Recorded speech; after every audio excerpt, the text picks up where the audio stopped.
ಬೆಂಗಳೂರಿನ ಚಿನ್ನಸ್ವಾಮಿ ಕ್ರೀಡಾಂಗಣದಲ್ಲಿ ನಡೆದ ಕಾಲ್ತುಳಿತ ಪ್ರಕರಣ ಸಂಬಂಧ ನ್ಯಾಯಮೂರ್ತಿ ಮೈಕಲ್ ಡಿ ಕುನ್ಹಾ ವರದಿ ಆಧರಿಸಿ ಸೂಕ್ತ ಕ್ರಮ ಕೈಗೊಳ್ಳಲಾಗುವುದು ಎಂದು ಗೃಹ ಸಚಿವ ಡಾ ಜಿ ಪರಮೇಶ್ವರ್ ತಿಳಿಸಿದ್ದಾರೆ. ತಮ್ಮ ನಿವಾಸದಲ್ಲಿಂದು ಅವರು ನ್ಯಾಯಮೂರ್ತಿ ಕುನ್ಹಾ ಅವರ ವರದಿಯನ್ನು ಸರ್ಕಾರವು ಒಪ್ಪಿಕೊಂಡಿದೆ. ವರದಿ ಆಧರಿಸಿ ಮುಂದಿನ ಕಾನೂನು ಕ್ರಮಗಳನ್ನು ಕೈಗೊಳ್ಳಲಾಗುವುದು. ಕಾರ್ಯಕ್ರಮ ನಡೆಯುವ ಸಂದರ್ಭದಲ್ಲಿ ಕೈಗೊಳ್ಳಬಹುದಾದ ಮುಂಜಾಗ್ರತಾ ಕ್ರಮಗಳ ಕುರಿತು ಆಯೋಗವು ಶಿಫಾರಸು ಮಾಡಿದೆ. ಇವುಗಳನ್ನು ಅನುಷ್ಠಾನಗೊಳಿಸುವ ನಿಟ್ಟಿನಲ್ಲಿ ಕ್ರಮ ಕೈಗೊಳ್ಳಲಾಗುವುದು ಎಂದರು.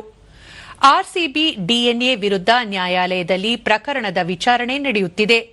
ಆದರೂ ಸಚಿವ ಸಂಪುಟ ಸಭೆಯಲ್ಲಿ ಕ್ರಿಮಿನಲ್ ಮೊಕದ್ದಮೆ ದಾಖಲಿಸಲು ತೀರ್ಮಾನಿಸಲಾಗಿದೆ. ಈ ನಡುವೆ ಘಟನೆ ತಡೆಯುವಲ್ಲಿ ವೈಫಲ್ಯವಾಗಿರುವ ಕಾರಣ ಪೊಲೀಸ್ ಅಧಿಕಾರಿಗಳ ವಿರುದ್ಧ ಇಲಾಖಾ ವಿಚಾರಣೆ ನಡೆಸಲು ತೀರ್ಮಾನಿಸಲಾಗಿದೆ ಎಂದು ತಿಳಿಸಿದರು.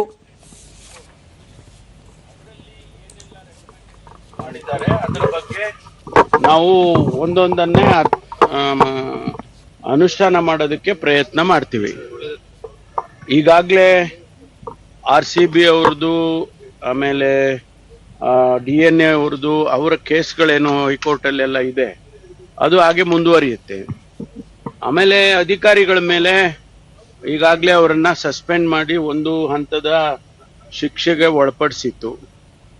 ಈಗ ಮತ್ತೊಂದು ಡಿಪಾರ್ಟ್ಮೆಂಟಲ್ ಎನ್ಕ್ವೈರಿ ಮಾಡಬೇಕು ಅಂತ ಹೇಳಿ ತೀರ್ಮಾನವನ್ನ ಸರ್ಕಾರ ಮಾಡಿದೆ. ಮುಂದೆ ಅವ್ರದ್ದು ಕೆಲವು ರೆಕಮೆಂಡೇಶನ್ಸ್ಗಳಿದ್ದಾವೆ. ಅಂದ್ರೆ ಇನ್ಮೇಲೆ ಮುಂದೆ ಈ ರೀತಿ ಮ್ಯಾಚ್ಗಳಿಗೆ ಪರ್ಮಿಷನ್ ಕೊಡುವಾಗ ಏನ್ ಕಂಡೀಷನ್ಸ್ ಇರಬೇಕು, ಕ್ರೌಡ್ ಮ್ಯಾನೇಜ್ಮೆಂಟ್ಗೆ ಯಾವ ರೀತಿ ನಿಯಮಗಳು ಮಾಡಬೇಕು, ಈ ತರದ್ದೆಲ್ಲ ಕೆಲವು ರೆಕಮೆಂಡೇಶನ್ಸ್ ಇದೆ. ಅದನ್ನೆಲ್ಲ ಸರ್ಕಾರ ಪರಿಗಣಿಸುತ್ತೆ.